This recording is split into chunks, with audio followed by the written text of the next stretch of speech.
Chapter 112. The Departure.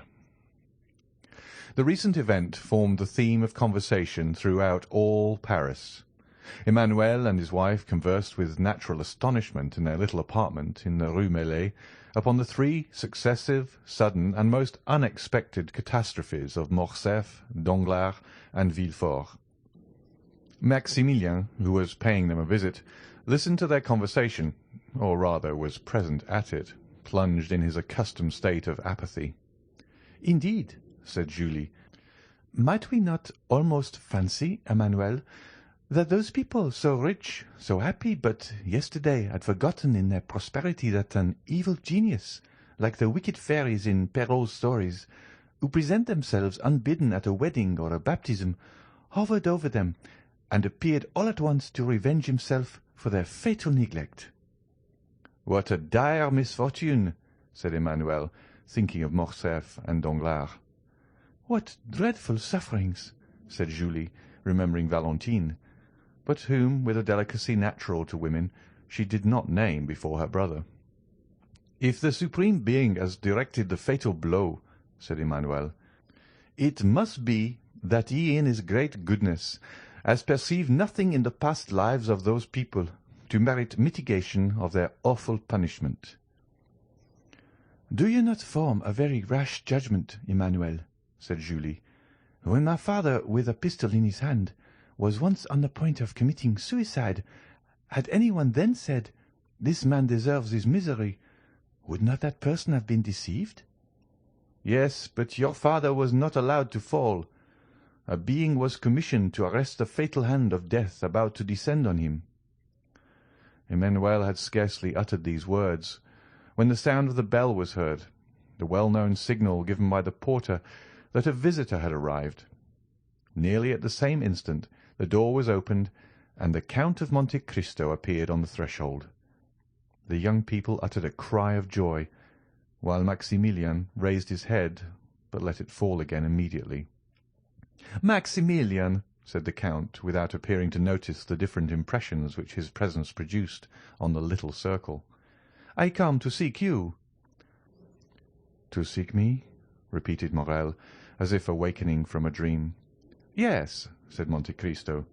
"Has it not been agreed that I should take you with me? And did I not tell you yesterday to prepare for departure?" "I am ready," said Maximilien. "I came expressly to wish them farewell." "Whither are you going, Count?" asked Julie. "In the first instance to Marseilles, madame." "To Marseilles?" exclaimed the young couple. "Yes, and I take your brother with me." "Oh, Count," said Julie, "will you restore him to us, cured of his melancholy?" Morrel turned away to conceal the confusion of his countenance. "You perceive, then, that he is not happy?" said the Count. "Yes," replied the young woman, "and fear much that he finds our home but a dull one."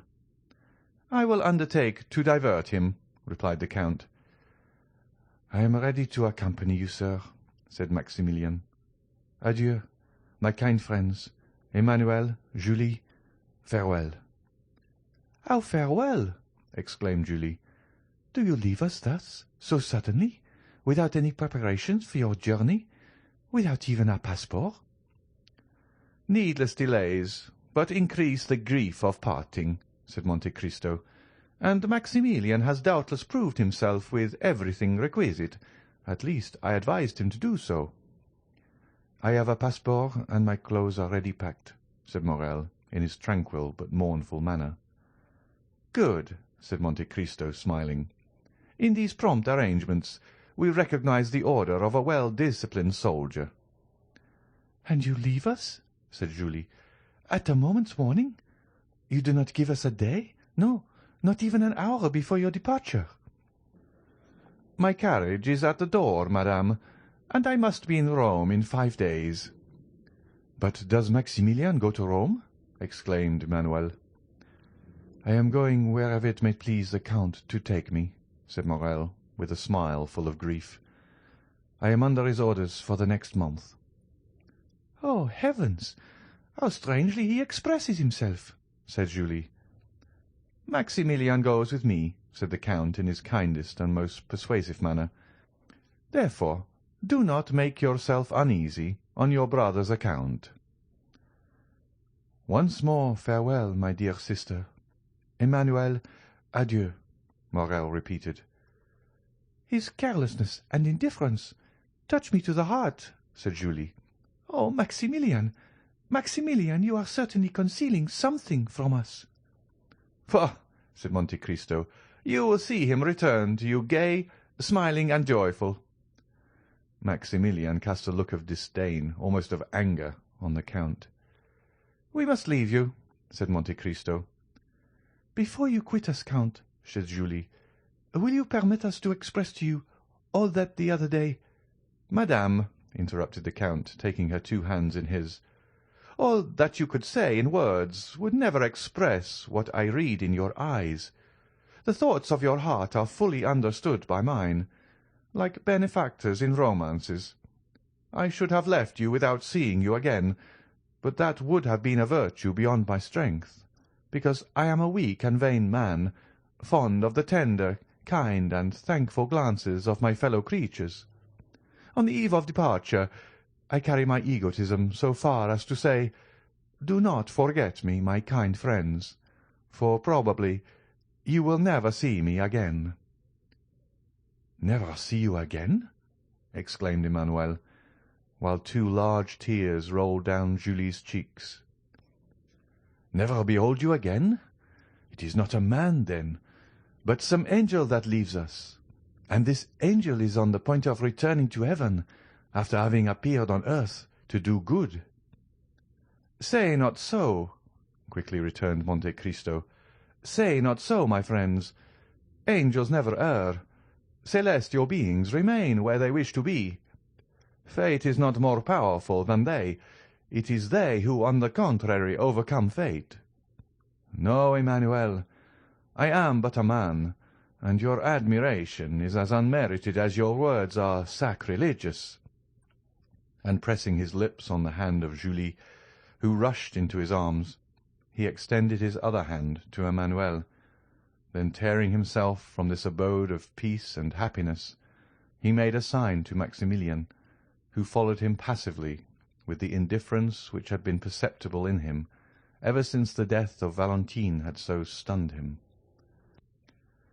"Restore my brother to peace and happiness," whispered Julie to Monte Cristo, and the Count pressed her hand in reply, as he had done 11 years before on the staircase leading to Morrel's study.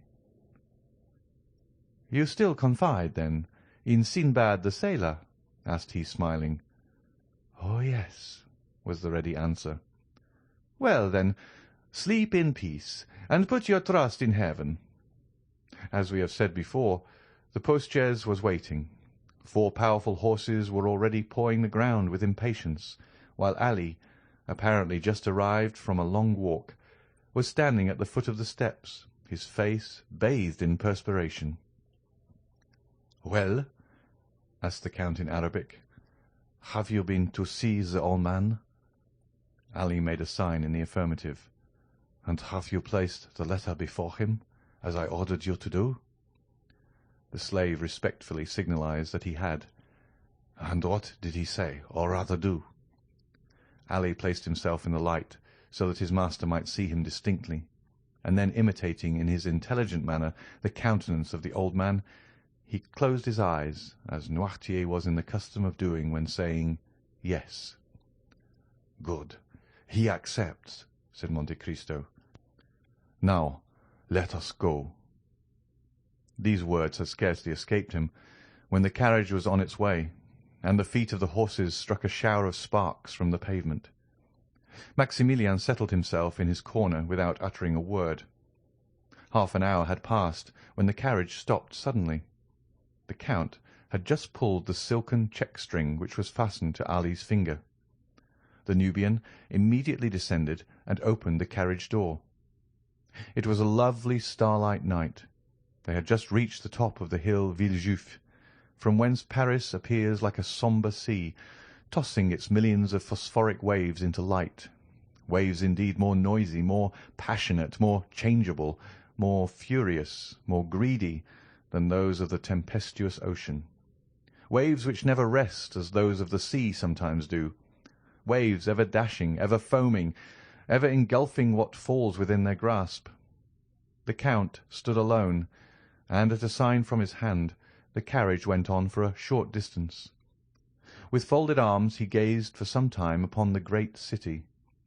When he had fixed his piercing look on this modern Babylon, which equally engages the contemplation of the religious enthusiast, the materialist, and the scoffer.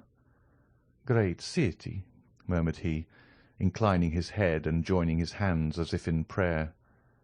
"Less than 6 months have elapsed since first I entered the gates. I believe that the Spirit of God led my steps to thee, and that he also enables me to quit thee in triumph. The secret cause of my presence within thy walls I have confided alone to him who only has had the power to read my heart. God only knows that I retire from thee without pride or hatred, but not without many regrets. He only knows that the power confided to me has never been made subservient to my personal good or to any useless cause. O great city, it is in thy palpitating bosom that I have found that which I sought. Like a patient miner, I have dug deep into thy very entrails to root out evil thence. Now my work is accomplished. My mission is terminated. Now thou canst neither afford me pain nor pleasure. Adieu, Paris. Adieu." His look wandered over the vast plain like that of some genius of the night. He passed his hand over his brow, got into the carriage. The door was closed on him, and the vehicle quickly disappeared down the other side of the hill in a whirlwind of noise and dust. 10 leagues were passed, and not a single word was uttered. Morrel was dreaming, and Monte Cristo was looking at the dreamer. "Morrel," said the Count to him at length, "do you repent having followed me?"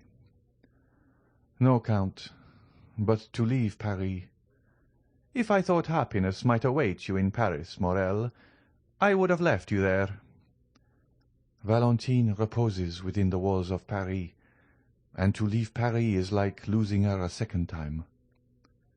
"Maximilian," said the Count, "the friends that we have lost do not repose in the bosom of the earth, but are buried deep in our hearts, and it has been thus ordained that we may always be accompanied by them. I have 2 friends, who in this way never depart from me, the one who gave me being, and the one who conferred knowledge and intelligence on me. Their spirits live in me. I consult them when doubtful, and if ever do any good, it is due to their beneficent counsels. Listen to the voice of your heart, Morrel, and ask it whether you ought to preserve this melancholy exterior towards me." "My friend," said Maximilian, "the voice of my heart is very sorrowful, and promises me nothing but misfortune." "It is the way of weakened minds to see everything through a black cloud. The soul forms its own horizons. Your soul is darkened, and consequently the sky of the future appears stormy and unpromising." "That may possibly be true," said Maximilian, and he again subsided into his thoughtful mood. The journey was performed with that marvellous rapidity which the unlimited power of the Count ever commanded. Towns fled from them like shadows on their path, and trees, shaken by the first winds of autumn, seemed like giants madly rushing on to meet them, and retreating as rapidly when once reached. The following morning they arrived at Châlons, where the Count's steamboat waited for them. Without the loss of an instant, the carriage was placed on board, and the 2 travellers embarked without delay. The boat was built for speed. Her 2 paddle wheels were like 2 wings with which she skimmed the water like a bird. Morrel was not insensible to that sensation of delight which is generally experienced in passing rapidly through the air, and the wind which occasionally raised the hair from his forehead seemed on the point of dispelling momentarily the clouds collected there. As the distance increased between the travellers and Paris, almost superhuman serenity appeared to surround the Count. He might have been taken for an exile about to revisit his native land. Ere long, Marseille presented herself to view. Marseille, white, fervid, full of life and energy. Marseille, the younger sister of Tyre and Carthage, the successor of them in the empire of the Mediterranean. Marseille, old yet always young. Powerful memories were stirred within them by the sight of the round tower, Fort Saint-Nicolas, the city hall designed by Puget, the port with its brick quays, where they had both played in childhood, and it was with one accord that they stopped on the Canebière. A vessel was setting sail for Algiers, on board of which the bustle usually attending departure prevailed. The passengers and their relations crowded on the deck, friends taking a tender but sorrowful leave of each other, some weeping, others noisy in their grief. The whole forming a spectacle that might be exciting, even to those who witnessed similar sights daily, but which had no power to disturb the current of thought that had taken possession of the mind of Maximilian from the moment he had set foot on the broad pavement of the quay. "Here," said he, leaning heavily on the arm of Monte Cristo. "Here is the spot where my father stopped, when the Pharaoh entered the port. It was here that the good old man, whom you saved from death and dishonour, threw himself into my arms. I yet feel his warm tears on my face, and his were not the only tears shed, for many who witnessed our meeting wept also." Monte Cristo gently smiled and said, "I was there," at the same time pointing to the corner of a street. As he spoke, and in the very direction he indicated, a groan, expressive of bitter grief, was heard, and a woman was seen waving her hand to a passenger on board the vessel about to sail. Monte Cristo looked at her with an emotion that must have been remarked by Morrel, had not his eyes been fixed on the vessel. "Oh, heavens!" exclaimed Morrel. "I do not deceive myself. That young man who is waving his hat, that youth in the uniform of a lieutenant, is Albert de Morcerf." "Yes," said Monte Cristo, "I recognized him." "How so? You were looking the other way." The Count smiled, as he was in the habit of doing when he did not want to make any reply, and he again turned towards the veiled woman, who soon disappeared at the corner of the street. Turning to his friend, "Dear Maximilian," said the Count, "have you nothing to do in this land?" "I have to weep over the grave of my father," replied Morrel in a broken voice. "Well, then, go. Wait for me there, and I will soon join you." "You leave me, then?"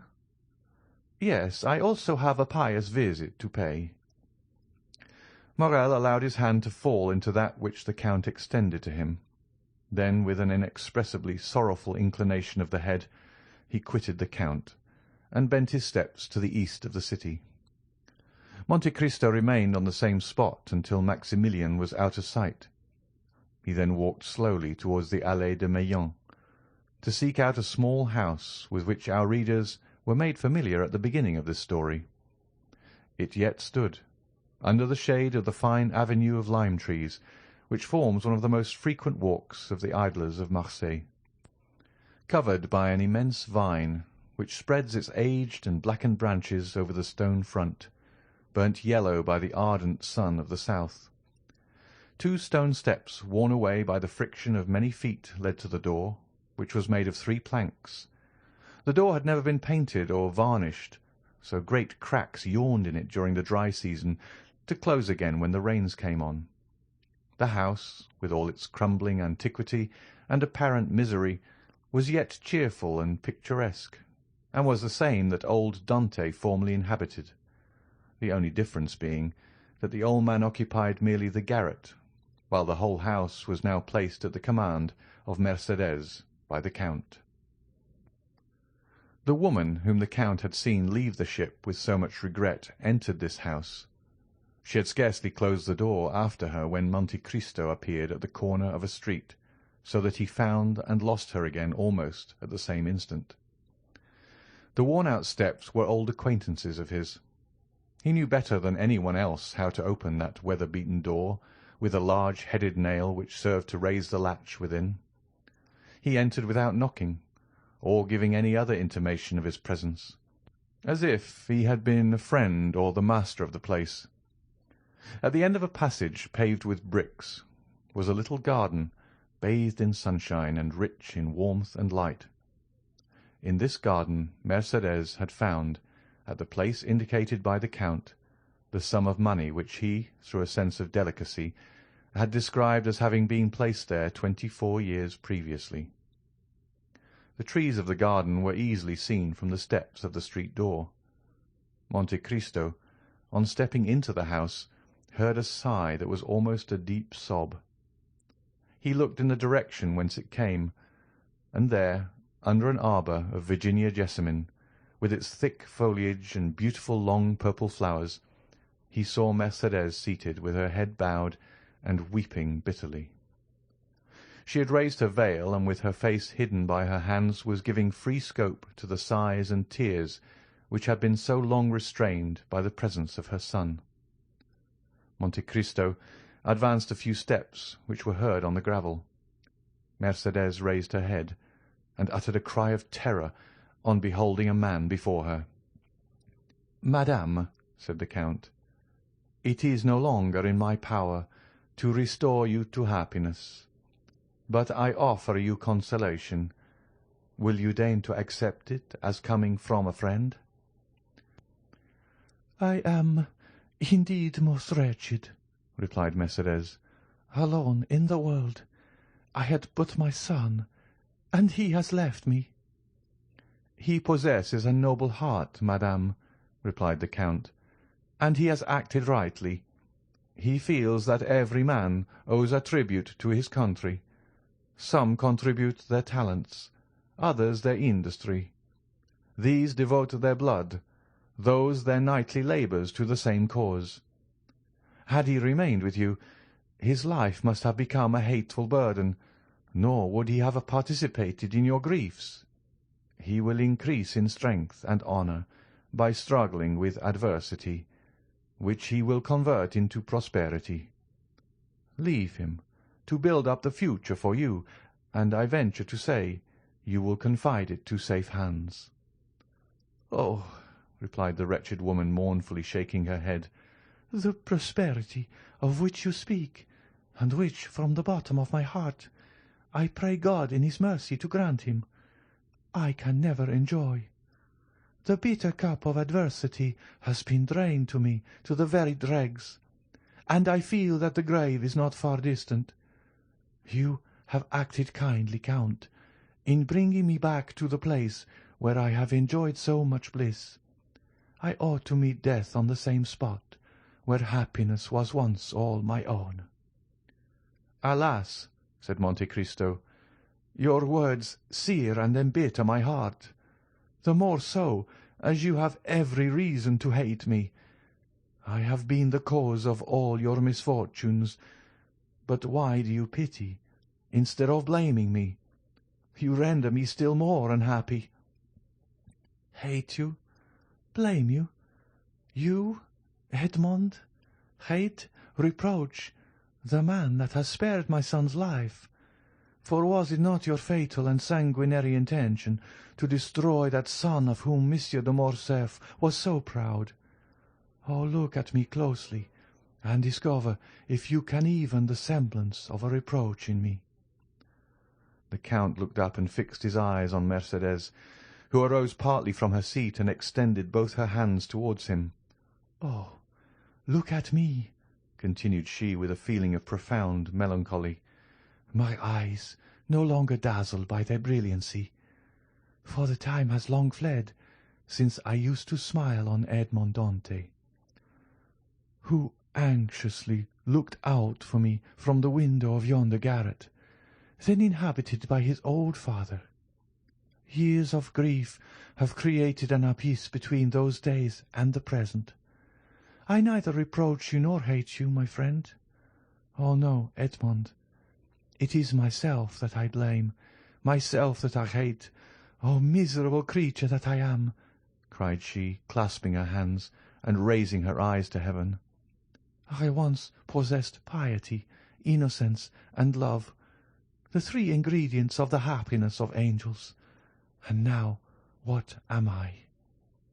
Monte Cristo approached her and silently took her hand.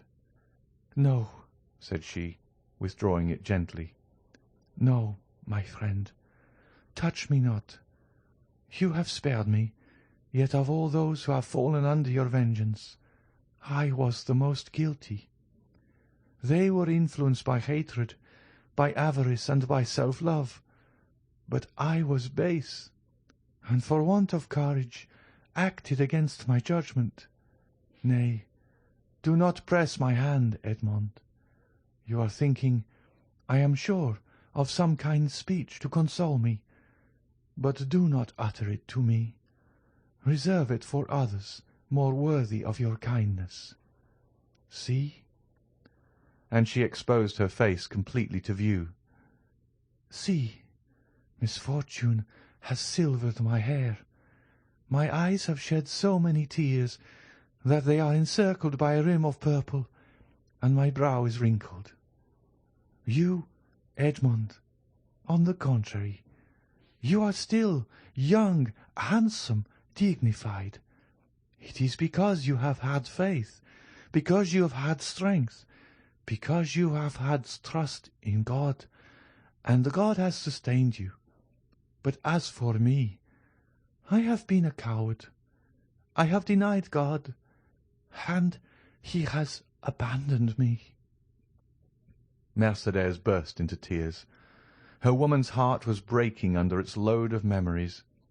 Monte Cristo took her hand and imprinted a kiss on it, but she herself felt that it was a kiss of no greater warmth than he would have bestowed on the hand of some marble statue of a saint.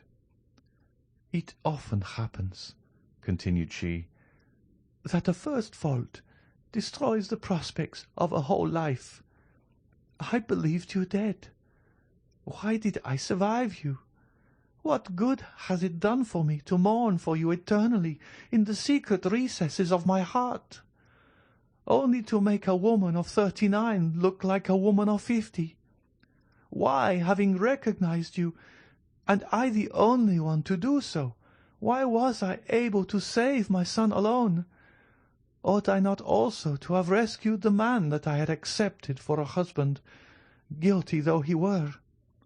Yet I let him die. What do I say?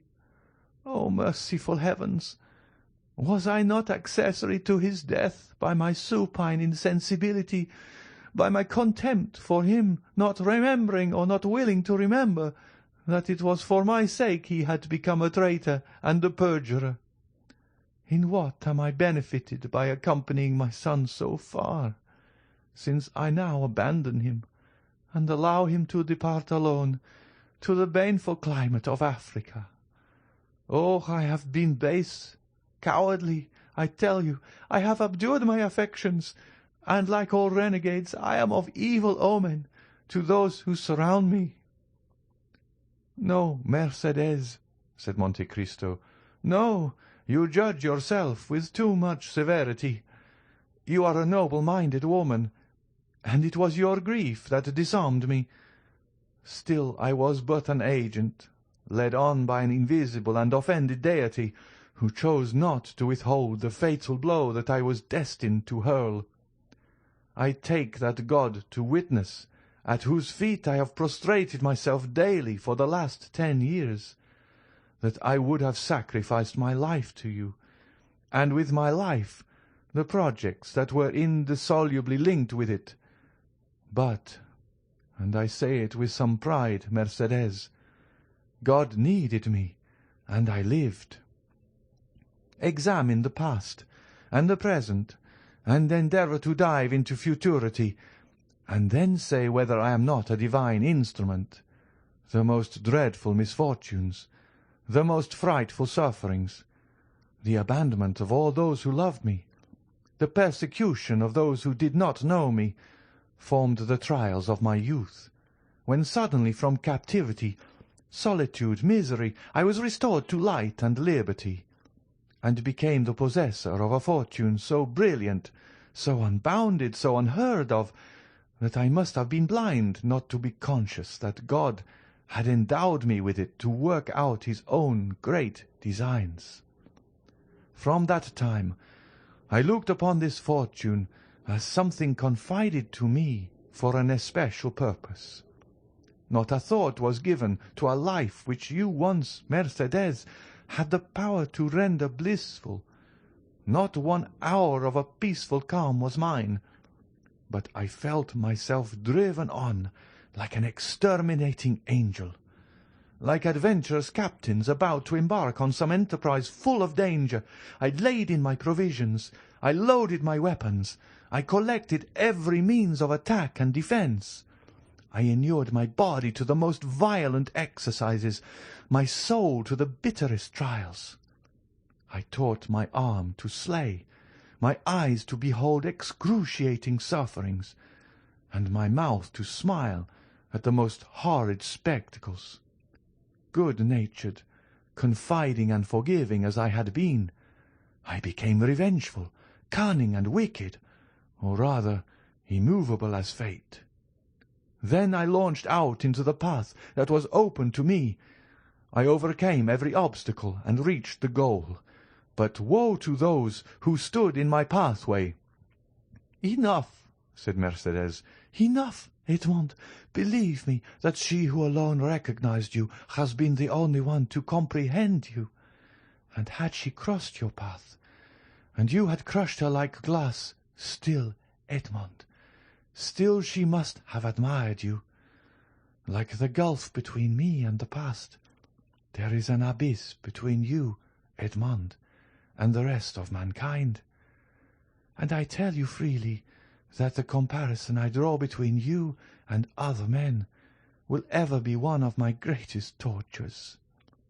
No, there is nothing in the world to resemble you in worth and goodness.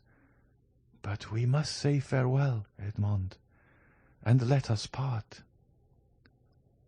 "Before I leave you, Mercedes, have you no request to make?" said the Count. "I desire but one thing in this world, Edmond, the happiness of my son." "Pray to the Almighty to spare his life, and I will take upon myself to promote his happiness." "Thank you, Edmond." "But have you no request to make for yourself, Mercedes?"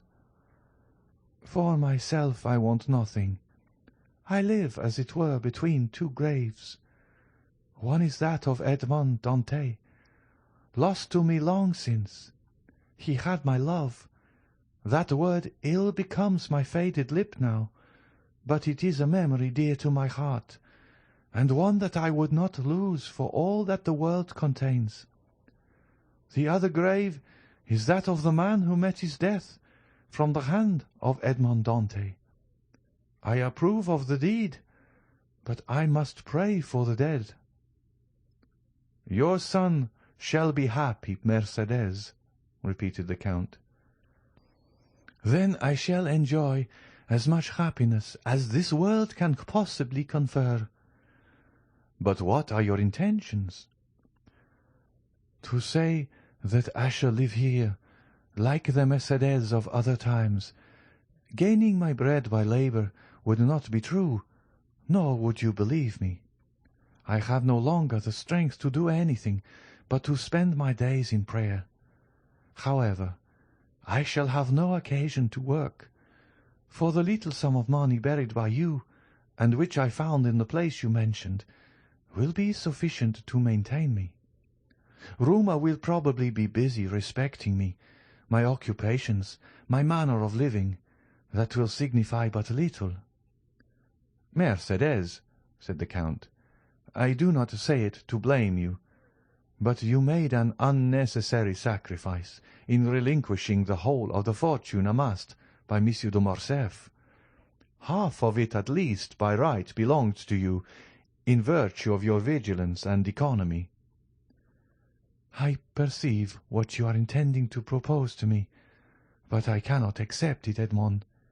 My son would not permit it. Nothing shall be done without the full approbation of Albert de Morcerf. I will make myself acquainted with his intentions, and will submit to them. But if he be willing to accept my offers, will you oppose them?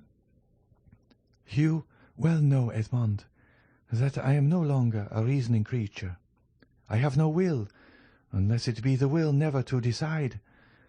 I have been so overwhelmed by the many storms that have broken over my head, that I am become passive in the hands of the Almighty, like a sparrow in the talons of an eagle. I live because it is not ordained for me to die. If succour be sent to me, I will accept it. Ah, madame, said Monte Cristo, you should not talk thus. It is not so we should evince our resignation to the will of heaven. On the contrary, we are all free agents. Alas! exclaimed Mercédès, if it was so, if I possessed free will, but without the power to render that will efficacious, it would drive me to despair. Monte Cristo dropped his head and shrank from the vehemence of her grief. "Will you not even say, 'You will see me again'?" he asked. "On the contrary, we shall meet again," said Mercédès, pointing to heaven with solemnity.